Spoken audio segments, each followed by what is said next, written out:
Welcome to LMS DCE government of Karnataka. ನಾವು ಮೈಸೂರು ಯೂನಿವರ್ಸಿಟಿಯ 5th semester human resource management paper 1ನ second chapter ಇದ್ದೀವಿ. Second ಚಾಪ್ಟರಲ್ಲಿ ನಾವಿವಾಗಲೇ 4 ಸೆಷನ್ನ ಮುಗಿಸಿದ್ದೀವಿ. ಫೋರ್ತ್ ಸೆಷನಲ್ಲಿ ನಾವಾಗಲೇ introduction, definition, nature of human resource planning ಮತ್ತು ಮ್ಯಾನ್ ಪವರ್ ಪ್ಲಾನಿಂಗು ಮತ್ತು ಹ್ಯೂಮನ್ ರಿಸೋರ್ಸ್ ಪ್ಲಾನಿಂಗು ಏನು ವ್ಯತ್ಯಾಸ ಅಂತ ತಿಳ್ಕೊಂಡಿದ್ದೀವಿ. ನಾವಿವತ್ತು 23rd ಸೆಷನಲ್ಲಿ ಇದ್ದೀವಿ. ಆ 23rd ಸೆಷನಲ್ಲಿ ನಾವೇನನ್ನೆಲ್ಲ ನೋಡಬಹುದು ಅಂತಂದ್ರೆ, objective of human resource planning. Human resource planning ನ ಉದ್ದೇಶ ಏನು ಅಂತ ನಾವು ತಿಳ್ಕೊಳ್ಳೋಣ ಬನ್ನಿ. ಏನು ಉದ್ದೇಶ human resource planning? To ensure optimum use of human resource currently employed. ಈಗ ನಾನು ಏನ್ ಮಾಡ್ತಾ ಇದ್ದೀನಿ, ಹ್ಯೂಮನ್ ರಿಸೋರ್ಸ್ ಪ್ಲಾನಿಂಗ್ ಅಂತ ಅಂದ ತಕ್ಷಣ ಹೊರಗಿನವ್ರನ್ನ ನಾನು ಯೋಚನೆ ಮಾಡೋದು ಅನ್ನೋದಲ್ಲ. ಅಂದ್ರೆ ನನಗೆ ಎಂಪ್ಲಾಯಿ ಬೇಕು ಅಂದ ತಕ್ಷಣನೇ ನಾವು ಹೊರಗಿನ ವ್ಯಕ್ತಿಗಳನ್ನ ಕರ್ಕೊಂಡು ಬಂದು ಆರ್ಗನೈಸೇಷನ್ ಅಲ್ಲಿ ರೆಕ್ರೂಟ್ ಮಾಡ್ಕೊಳ್ಳೋದು ಅನ್ನುವುದಲ್ಲ. ಅದ್ರ ಬದಲಾಗಿ ಇರುವಂತಹ ಎಂಪ್ಲಾಯಿಗಳನ್ನ ನಾನು ಹೇಗೆ ಮ್ಯಾಕ್ಸಿಮಮ್ ಆಪ್ಟಿಮಮ್ ಆಗಿ ಯೂಸ್ ಮಾಡ್ಕೊಬಹುದು ಅನ್ನೋದು ಕೂಡ ಆಗಿರುತ್ತೆ. ಫಾರ್ ಎಕ್ಸಾಂಪಲ್, ನಾನಿವಾಗ ಯಾವುದೋ ಒಂದು ಬ್ರಾಂಚ್ನ ತೆಗಿತೀನಿ ಅಂತ ಅಂದ್ಕೊಳ್ಳಿ. ಆ ಬ್ರಾಂಚನ್ನು ತೆಗಿಬೇಕು ಅಂದಾಗ ಆ ಬ್ರಾಂಚ್ಗೆ ಎಲ್ಲಾ ಎಂಪ್ಲಾಯಿಗಳನ್ನು ನಾನು ಹೊರಗಿನಿಂದಾನೇ ಕರ್ಕೊಂಡ್ ಬರ್ತೀನಿ ಅನ್ನುವ ಬದಲು, ಈಗ ಆಲ್ರೆಡಿ ಇರುವಂತಹ ಎಂಪ್ಲಾಯಿಗಳನ್ನೇ ಎಷ್ಟು ಜನ ಎಂಪ್ಲಾಯಿಗಳನ್ನ ಆ ಹೊಸ ಬ್ರಾಂಚ್ಗೆ ಟ್ರಾನ್ಸ್ಫರ್ ಮಾಡಿ ಅಥವಾ ಡೆಪ್ಯುಟೇಷನ್ ಕಳಿಸಿ ಈಗಿರುವಂಥ ಎಂಪ್ಲಾಯಿಗಳನ್ನ ಹೇಗೆ ಮ್ಯಾಕ್ಸಿಮಮ್ ಆಗಿ ಯುಟಿಲೈಸ್ ಮಾಡ್ಕೊಬಹುದು ಅಂತ ಹೇಳಿ ನಾವು ಅನಲೈಸ್ ಮಾಡೋದಾಗಿರುತ್ತೆ. Next objective, to meet the requirement of the programmes of expansion, diversification etcetera. ಈಗ ಪ್ರತಿಯೊಂದು ಆರ್ಗನೈಸೇಷನ್ಗೂ ಯಾವಾಗಲೂ ಗ್ರೋತ್ ಅನ್ನೋದಿರಲೇಬೇಕು. ಯಾಕಂದ್ರೆ ಆರ್ಗನೈಸೇಷನ್ ಗ್ರೋ ಆದ್ರೆ ಮಾತ್ರ ಅಲ್ಲಿರುವಂತಹ ಎಂಪ್ಲಾಯಿ ಗ್ರೋ ಆಗ್ತಾರೆ, ಒಂದು ನೇಷನ್ ಗ್ರೋ ಆಗುತ್ತೆ. ಈಗ ಯಾವುದೇ ಒಂದು ಆರ್ಗನೈಸೇಷನ್ ನಿಂತ ನೆಲೆ ಅಲ್ಲ, ಅದು ಯಾವಾಗಲೂ ಗ್ರೋ ಆಗ್ತಿರುತ್ತೆ ಅಂತ ನಮ್ಗೆ ಗೊತ್ತಾಗಿದೆ. ಅದು ಎಕ್ಸ್ಪ್ಯಾಂಡ್ ಆಗ್ಬೋದು, ಡೈವರ್ಸಿಫೈ ಆಗ್ಬೋದು. ಎಕ್ಸ್ಪ್ಯಾನ್ಷನ್ ಅಂದರೆ ನಾನು ಆಲ್ರೆಡಿ ಹೇಳಿದೆ, ಬೇರೆ ಬೇರೆ ಬ್ರಾಂಚ್ಗಳನ್ನ ತೆಗಿಬೋದು. ಬರೀ ನಮ್ಮ ದೇಶದಲ್ಲಷ್ಟೇ ಅಲ್ಲ, ವಿದೇಶದಲ್ಲೂ ಕೂಡ ಅವರು ಬ್ರಾಂಚಸ್ನ ತೆಗಿಬೋದು. ಡೈವರ್ಸಿಫೈ ಆಗ್ಬೋದು ಅಂದರೆ ಅವರಿರುವಂತಹ ಬಿಸ್ನೆಸ್ನ ಜೊತೆಗೆ ಬೇರೆ ಬೇರೆ ಬಿಸ್ನೆಸ್ಗಳನ್ನು ಅವರು ಮಾಡಲಿಕ್ಕೆ ಪ್ರಾರಂಭ ಮಾಡಬಹುದು. ಅವೆಲ್ಲ ಮಾಡಲಿಕ್ಕೆ ಏನು ಸಹಾಯ ಆಗುತ್ತೆ? ಹ್ಯೂಮನ್ ರಿಸೋರ್ಸ್ ಪ್ಲಾನಿಂಗು ಸಹಾಯ ಆಗುತ್ತೆ. To meet the requirement of the programme of expansion, diversification. ನಾನು ಬರೀ ಎಕ್ಸ್ಪ್ಯಾನ್ಷನ್ ಮಾಡ್ತೀನಿ, ಡೈವರ್ಸಿಫಿಕೇಶನ್ ಮಾಡ್ತೀನಿ ಅಂತ ಅನ್ನೋದಲ್ಲ. ಆ ಎಲ್ಲ ಎಕ್ಸ್ಪ್ಯಾನ್ಷನ್ಗೂ ಡೈವರ್ಸಿಫಿಕೇಶನ್ಗೂ ನನಗೆ ಎಂಪ್ಲಾಯಿಗಳು ಸಾಥ್ ಕೊಡ್ತಾರಾ, ನನಗೆ ಎಂಪ್ಲಾಯಿಗಳು ಸಿಗ್ತಾರಾ ಅಂತ ನೋಡ್ಕೊಳ್ಳೋದೇ ಹ್ಯೂಮನ್ ರಿಸೋರ್ಸ್ ಪ್ಲಾನಿಂಗ್ ಆಗಿದೆ. ಆ ಹ್ಯೂಮನ್ ರಿಸೋರ್ಸ್ ಪ್ಲಾನಿಂಗ್ ನ ಆಬ್ಜೆಕ್ಟಿವ್ ಇದಾಗಿದೆ. ನೆಕ್ಸ್ಟ್ ನೋಡೋದಾದ್ರೆ, to determine future recruitment level. ನನಗೆ ಮುಂದಿನ ಹಂತಗಳಲ್ಲಿ ಎಷ್ಟು ಜನ ಎಂಪ್ಲಾಯಿಗಳು ಬೇಕು ಅಂತ ಡಿಟರ್ಮೈನ್ ಮಾಡೋದು ಇನ್ನೊಂದು ಉದ್ದೇಶ ಆಗಿದೆ. ನನಗೆ ನೆಕ್ಸ್ಟ್ ಇಯರ್ 50,000 ಜನ ಎಂಪ್ಲಾಯಿಗಳು ಬೇಕಾಗುತ್ತೆ ಥ್ರೂಔಟ್ ದಿ ಇಂಡಿಯಾ ಅಂತ ಅಂದಾಗ ನಾನು ಏನು ಮಾಡಬೇಕು? ಆ 50,000 ಜನದಲ್ಲಿ ಎಷ್ಟು ಜನ ಎಕ್ಸ್ಪೀರಿಯನ್ಸ್ ಕ್ಯಾಂಡಿಡೇಟ್ ಬೇಕು, ಎಷ್ಟು ಜನ ಫ್ರೆಷರ್ಸ್ ಬೇಕು, ಇವೆಲ್ಲವನ್ನು ಡಿಟರ್ಮೈನ್ ಮಾಡೋದು ಯಾವುದಾಗಿದೆ? HRP ಆಗಿದೆ. To ensure that necessary resources are available as and when required. ನನಗೆ ಮುಂದಿನ ವರ್ಷ ಬೇಕು ಆ ಎಂಪ್ಲಾಯಿಗಳಂದ್ರೆ ನನಗೆ ಮಾರ್ಕೆಟಲ್ಲಿ ಅಷ್ಟು ಜನ ಎಂಪ್ಲಾಯಿಗಳು ಸಿಗ್ತಾರಾ? ನೀವು HRPನ ಬರೀ ಇಂಡಿಯಾದಲ್ಲಿ ಮೈಂಡ್ ಸೆಟ್ ಆಗಿ ಮಾತ್ರ ಇಟ್ಕೊಬೇಡಿ, ಥ್ರೂಔಟ್ ವರ್ಲ್ಡ್ನ ನೀವು ಮೈಂಡ್ ಸೆಟ್ ಆಗಿ ಇಟ್ಕೊಳ್ಳಿ.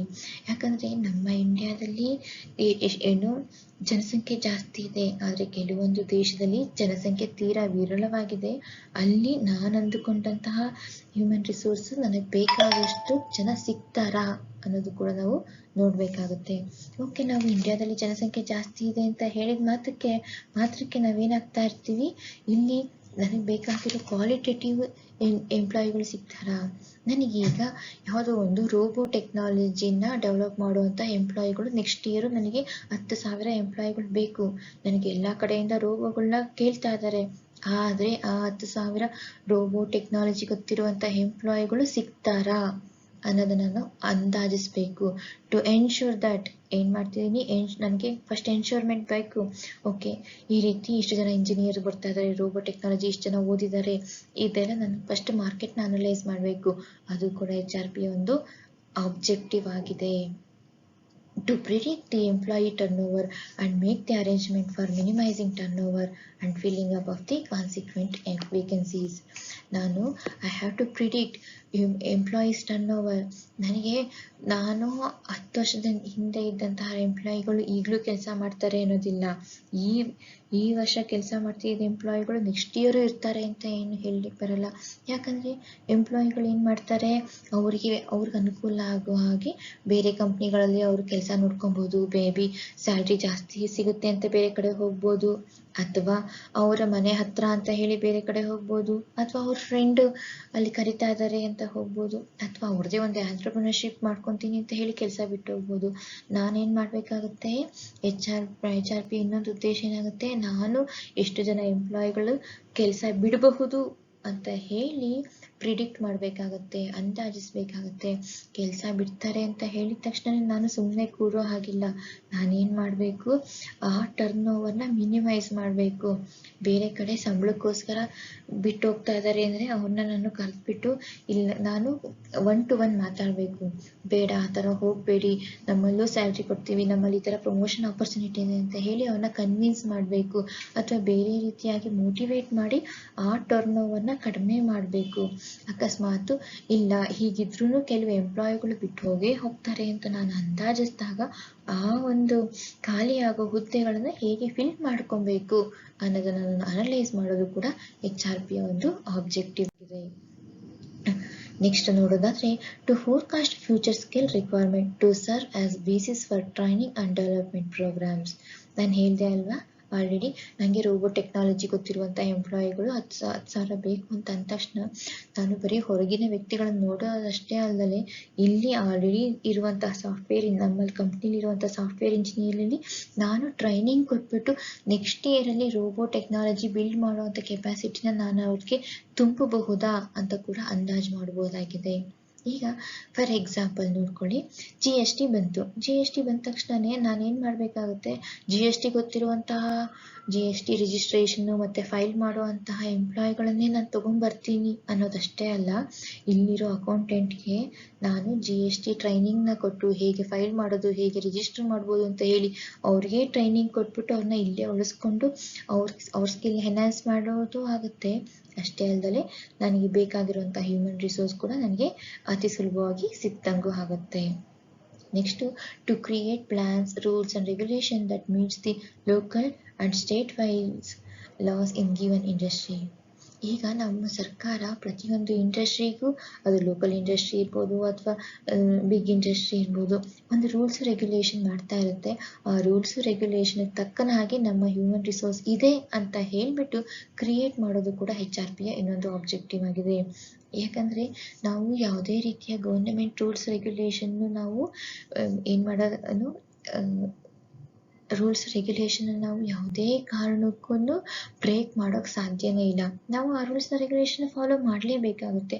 ಆ ಫಾಲೋ ಮಾಡುವಂಥ HRP ಪ್ಲ್ಯಾನಿಂಗು ನನ್ನದಾಗಿರಬೇಕಾಗುತ್ತೆ. ಅದು ಕೂಡ HRPಯ ಇನ್ನೊಂದು ಆಬ್ಜೆಕ್ಟಿವ್ ಆಗಿದೆ.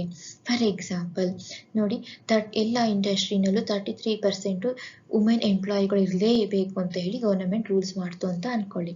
ರೂಲ್ಸ್ ಮಾಡಿದ ತಕ್ಷಣ ಏನು ಮಾಡಬೇಕು, ನಾನು ನನ್ನ ಇಂಡಸ್ಟ್ರಿನಲ್ಲಿ 33% ಲೇಡೀಸ್ ಇದ್ದಾರಾ ಅಂತ ಹೇಳಿ ನಾನು HR ಪ್ಲ್ಯಾನಿಂಗ್ ಮಾಡ್ಕೊಬೇಕು. ಫಾರ್ ಎಕ್ಸಾಂಪಲ್, ಈಗ ಅಟ್ ಪ್ರೆಸೆಂಟ್ 20% ಇದ್ದಾರೆ ಅಂದ್ಕೊಳ್ಳಿ. ನಾನೇನು ಮಾಡಬೇಕಾಗುತ್ತೆ, 33%ಗೆ ಎನ್ಹ್ಯಾನ್ಸ್ ಮಾಡಿ ನಾನು ಲೇಡೀಸ್ ಎಂಪ್ಲಾಯಿಗಳನ್ನು ಜಾಸ್ತಿ ರೆಕ್ರೂಟ್ ಮಾಡಬೇಕಾಗುತ್ತೆ. ಈಗ ಏನಾಯಿತು, ಗೌರ್ನಮೆಂಟ್ ಪಾಲಿಸಿ ಏನಿದಾಗಿದೆ ಅದು ಫುಲ್ಫಿಲ್ ಆಯಿತು. ಈಗ ಇನ್ನೊಂದು ಬರ್ತಾ ಇದೆ ನೋಡಿ, ಕನ್ನಡಿಗಸ್ನ ಇಷ್ಟು ಜನ ಇಂಡಸ್ಟ್ರಿನಲ್ಲಿ ರಿಕ್ರೂಟ್ ಮಾಡ್ಕೊಳ್ಲೇಬೇಕು ಅಂತ ಹೇಳಿ ಹೋರಾಟ ನಡೀತಾ ಇದೆ ನೋಡಿ. ಅಕಸ್ಮಾತ್ ಅದೇನಾದ್ರು ಇಂಪ್ಲಿಮೆಂಟ್ ಆದರೆ ನಾವೇನು ಮಾಡಬೇಕಾಗುತ್ತೆ, ಪ್ರತಿಯೊಂದು ಇಂಡಸ್ಟ್ರಿನವರು ಕನ್ನಡಿಗಾಸು ಗೌರ್ನಮೆಂಟ್ ಅವ್ರು ಎಷ್ಟು ಪರ್ಸೆಂಟ್ ಹೇಳ್ತಾರೋ ಅಷ್ಟು ಪರ್ಸೆಂಟ್ ಇದ್ದಾರಾ ಅಂತ ನೋಡ್ಕೊಬೇಕಾಗುತ್ತೆ. ಅಷ್ಟು ಪರ್ಸೆಂಟ್ ಇಲ್ಲ ಅಂತ ಕಡಿಮೆ ಇದ್ದರೆ ಏನು ಹೇಳ್ತಾರೋ ಅಷ್ಟು ಗೌರ್ನಮೆಂಟ್ ಅವ್ರು ಸೂಚಿಸಿದಂಥ ಒಂದು ಪರ್ಸೆಂಟೇಜ್ಗೆ ತಕ್ಕನಾಗಿ ರಿಕ್ರೂಟ್ ಮಾಡಬೇಕಾಗುತ್ತೆ. ಓಕೆನಾ, ಗೊತ್ತಾಯ್ತಲ್ವಾ ಹ್ಯೂಮನ್ ರಿಸೋರ್ಸ್ ಪ್ಲಾನಿಂಗ್ನ ಉದ್ದೇಶಗಳು ಯಾವ ರೀತಿ ಎಲ್ಲ ಇರುತ್ತೆ ಅಂತ. Next, to develop manuals and guides for employees and managers to follow whether they are training manuals or safety guides. ಈಗ ಏನಾಗುತ್ತೆ, ಈ ಪ್ರತಿಯೊಬ್ಬರಿಗೂ ಪ್ರತಿಯೊಂದು ವಿಷಯಗಳನ್ನು ಯಾವಾಗಲೂ ಗೈಡ್ ಮಾಡಲಿಕ್ಕೆ ಆಗಲ್ಲ. ಅದ್ರ ಬದಲು ಒಂದು ಮ್ಯಾನ್ಯುಯಲ್ಸ್ ಅಂತ ಹೇಳಿ ಕೊಟ್ಬಿಟ್ಟಾಗ ಏನಾಗುತ್ತೆ, ಅದನ್ನು ಎಂಪ್ಲಾಯಿಗಳು ಫಾಲೋ ಮಾಡ್ಕೊತಾ ಹೋಗ್ತಾರೆ. ಆ ಮ್ಯಾನ್ಯುಯಲ್ಸ್ನ ಪ್ರಿಪೇರ್ ಮಾಡಲಿಕ್ಕೆ HRP ಸಹಾಯಕವಾಗಿರುತ್ತೆ. ಅದು ಕೂಡ ಮ್ಯಾನ್ಯುಯಲ್ನ ಪ್ರಿಪೇರ್ ಮಾಡುವಂಥ ಉದ್ದೇಶವನ್ನು HRPನು ಹೊಂದಿರುತ್ತೆ. To cope up with changes in market condition, technology, government policies, etc. ನಾನು ಆಲ್ರೆಡಿ ಗೌರ್ಮೆಂಟ್ ಪಾಲಿಸೀಸ್ದು ಒಂದು ಎಕ್ಸಾಂಪಲ್ ಕೊಟ್ಟಿದ್ದೀನಿ. ಅದಷ್ಟೇ ಅಲ್ಲ, ಮಾರ್ಕೆಟ್ ಕಂಡೀಷನ್ ಇರ್ಬೋದು, ಟೆಕ್ನಾಲಜಿ ಯಾವ ರೀತಿ ಚೇಂಜ್ ಆಗ್ತಾ ಇರುತ್ತೋ ಆ ಚೇಂಜ್ ಆಗೋ ತಕ್ಕನಾಗಿ ನಾವು ಹೊಂದಾಣಿಕೆ ಆಗೋದು, ಕೋಪ್ ಅಪ್ ಮಾಡ್ಕೊಳ್ಳೋದು ಕೂಡ HRPಯ ಒಂದು ಉದ್ದೇಶ ಆಗಿರುತ್ತೆ. ನಿಮ್ಮ ಟೆಕ್ನಾಲಜಿ ಏನಾಗಿದೆ, ಇವಾಗ ಫಾರ್ ಎಕ್ಸಾಂಪಲ್ ಮೊಬೈಲ್ನ ತಗೊಳ್ಳಿ. ಮೊಬೈಲ್ ಏನು ಟಚ್ ಸ್ಕ್ರೀನ್ ಬಂದಿದೆ, ನಾನು ಅದೇ ಹಳೆಯದು ಕೀಪ್ಯಾಡ್ನೇ ಮಾಡ್ತೀನಿ ಅಂದರೆ ಏನಾಗುತ್ತೆ, ನೀವು ಕೀಪ್ಯಾಡ್ ಮಾಡ್ತೀರಾ, ಮಾರ್ಕೆಟ್ ಇಲ್ದಂಗೆ ಆಗುತ್ತೆ.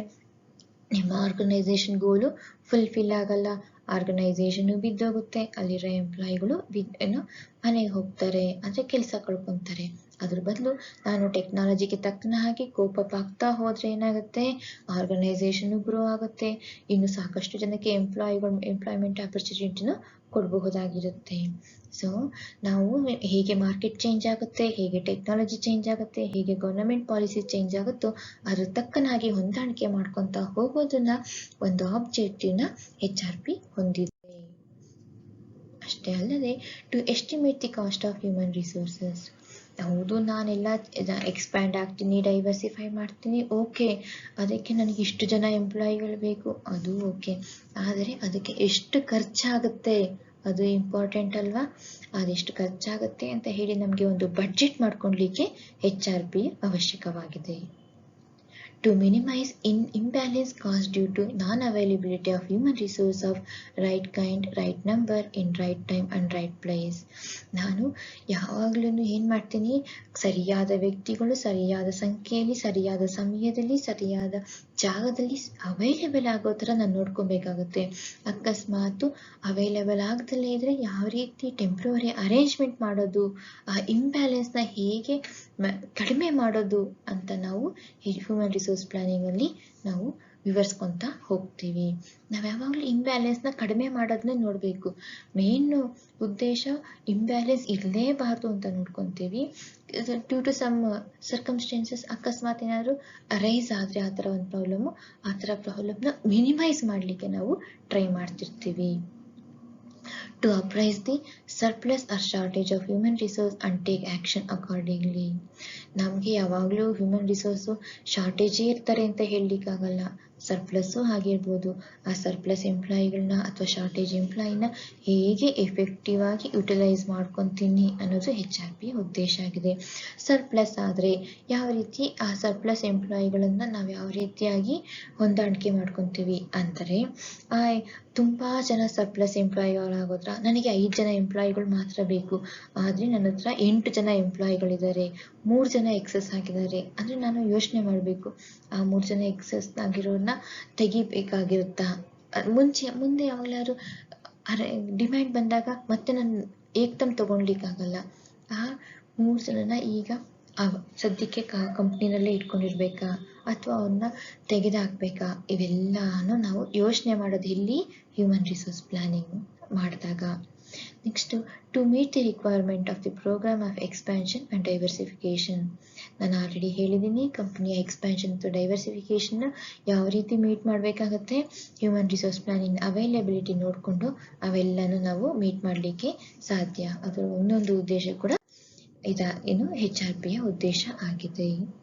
Okay, hope you all understood this objective of human resource planning. Thanks for watching.